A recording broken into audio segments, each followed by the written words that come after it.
Sinabi nila na yung bantay, nung mga bantay na mismong nakakita na wala na ron si Jesus, wala namang kumuha, pero nawala, sila mismo ang sinugulan para para magbalita ng fake news.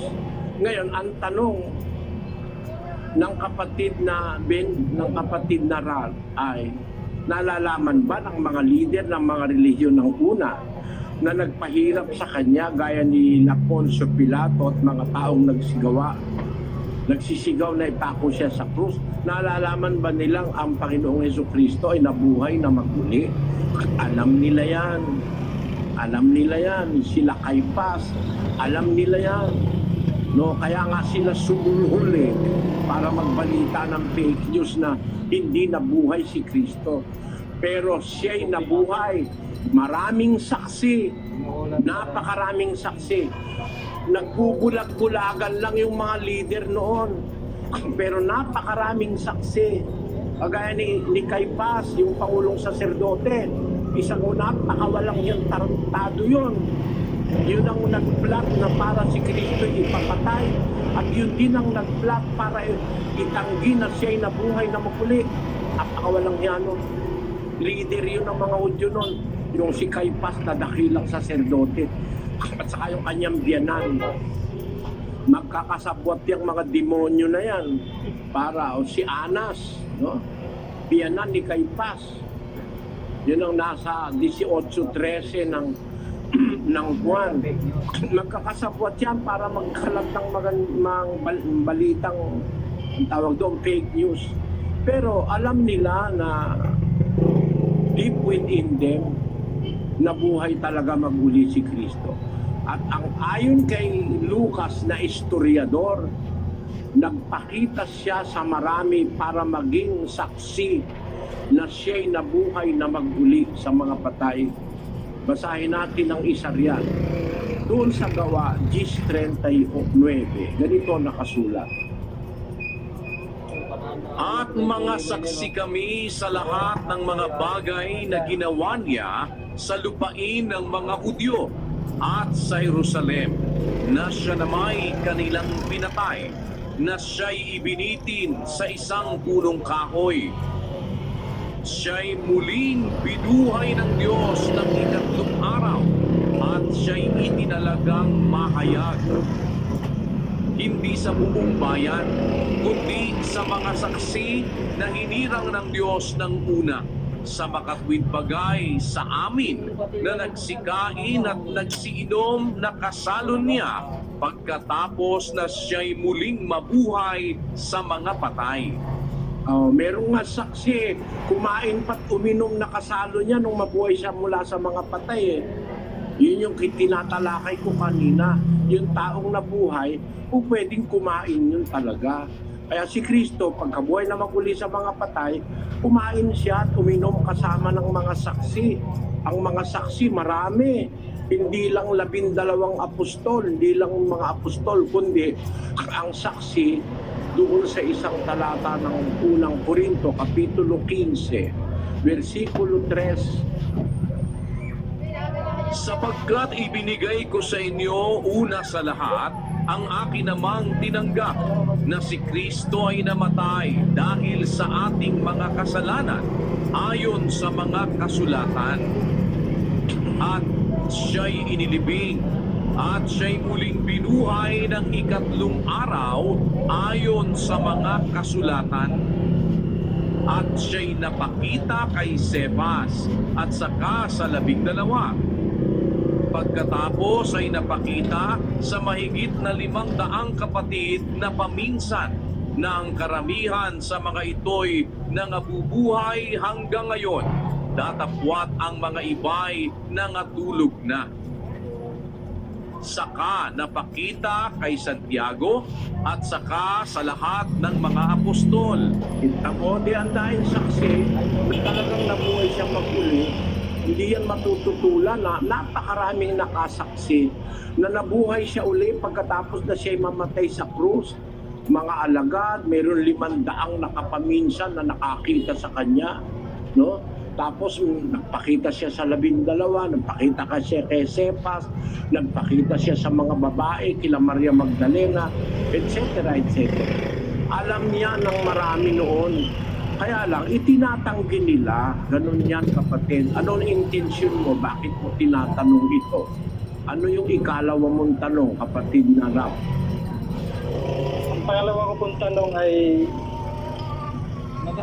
pero pa bang banal na bansa po sa ngayon na hindi po sila pinaparusahan ng Diyos o kaya nakakaranas ng malalakas na lindol, bagyo, at ganoon din po sa hindi po napinsala masyado ng COVID-19.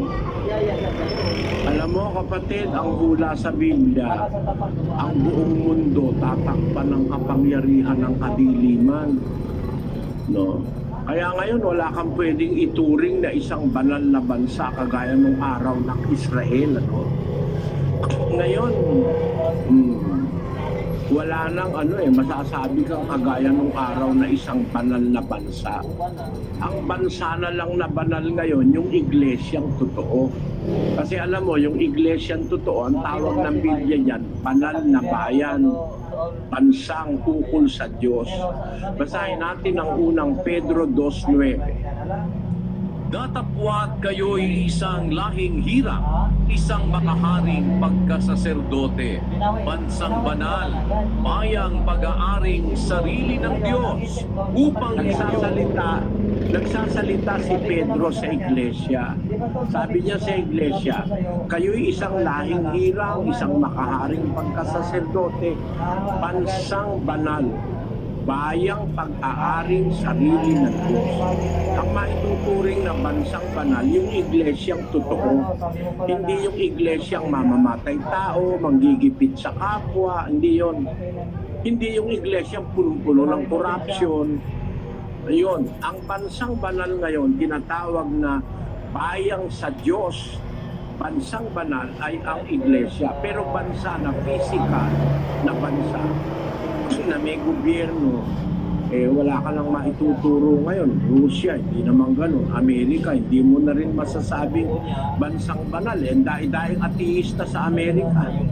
Sa London, sa Great Britain, ganun din.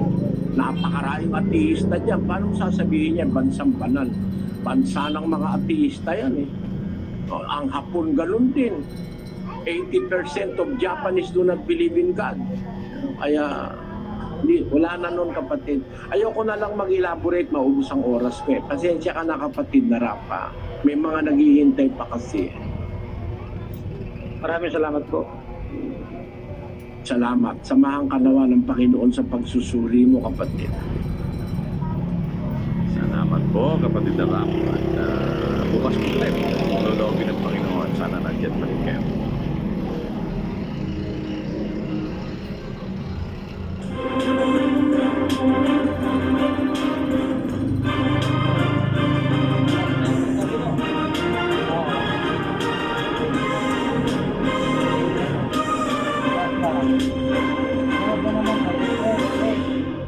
April 3, sunod na naman. Ngayong araw na ito, hindi na po tayo magpapatuloy pa. Minsan pa, narito ang ating kapatid na Iso.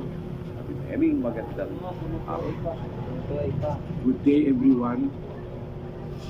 To all those who are monitoring us in different parts of the globe.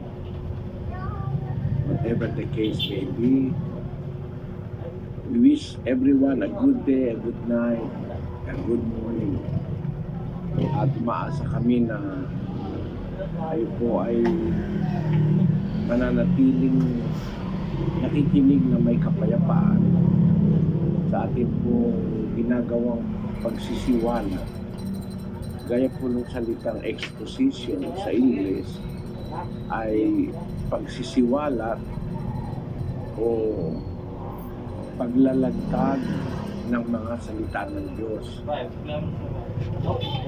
Sa ating panahon, napakahalaga po na malaman natin ang salita ng Diyos, mga kapatid. Kasi kung hindi natin malalaman, yung nasasaksihan natin sa paligid, maaaring magkaroon tayo ng duda agam-agam, gaya ng nangyayari sa iba na hindi naniniwala na may Diyos. They doubt the existence of God. And atheists claim that there is no God. Those who doubt only, it is a lesser evil. Those who doubt God's existence. But what is evil is that there are people without doubt do not believe in the existence of God. As if they are very sure that there is no God. Kung tinatawag ng atheist, yun naman mayroong mga doubts, parang naniniwala, parang hindi. Tinatawag naman yata yung mga agnostics. At meron naman pong naniniwala sa Diyos, pero mali naman ang paniniwala. Gaya ng sinasabi ko sa Roma 1:25, kapatid na Daniel. Sapagkat pinalitan nila ang katotohanan ng Diyos ng kasinungalingan at sila'y nagsisamba at nangaglingkod sa nilalang kay Salumalang na siyang pinupuri magpakailanman dalawa. Meron namang mga tao naniniwala nga sa Diyos, pero pinalitan naman yung katotohanan ng Diyos ng kasinungalingan. At sila, imbis na magsisamba sa lumalang, sila'y nangaglingkod sa nilalang. Yun ay isang masamang kondisyon din ng isang pagsamba ng tao sa Diyos na sinasamba yung nilalang. At yan po ay hindi po kasinungalingan niya, katotohanan niya nangyayari sa mundo. Merong mga tao ang sinasamba si Buddha. Si Buddha naman nilalang hindi naman siya Diyos, pero sinasamba siya bilang Diyos ng mga tinatawag nating Budista. At sigurado naman tayo si Buddha ay hindi nga Diyos sapagkat meron ba naman Diyos na mamatay dahil kumain ng laso na hindi niya alam. Basahin nga natin yung Encyclopedia Britannica, Sister Luz. Opo, ito po yung Encyclopedia Britannica 2005 edition. Ito po ang sinasabi doon. The Buddha died after his mushrooms served him by accident and escaped the cycle of rebirth. His body was created and he was lifted over his remains. Ano sinasabi nung ulat na yon, kapatid na Daniel? Sabi ko ng ulat na yan, namatay po si Buddha pagkatapos niya na kumain ng nakalalasong kaputi na sinilibig po sa kanya. At sinasabi nga po na pangyayari po na yan ay isang aksidente na nagkaroon daw ng pagtakas dun sa kanya cycle of rebirth. At yung kanyang katawan po ay sinulog. Yun po ang ulat ng Encyclopedia Britannica noong 2005. Kapatid na ibig sabihin ng kanyang pagkamatay ay dahil sa pagkain po ng nakalalasong kaputi. Yun ay ayon sa impormasyon, aksidente. Meron ba naman Diyos na biktima ng aksidente? Ang Diyos alam niya yung mga bagay-bagay. Paano mo siyang aatangan na Diyos yung si Buddha na aksidente kumain? Pero katotohanan naman kasi yun na naulat sa kasaysayan na yung Buddha na ngayon ay sinasamba ng mga Budista namatay dahil sa pagkain. Paano naman kaya tama yung mga Budista? Alam nyo ba mga kapatid kung gaano karaming naliligaw ng mga Budista ngayon? Ilan ang Budista sa buong mundo?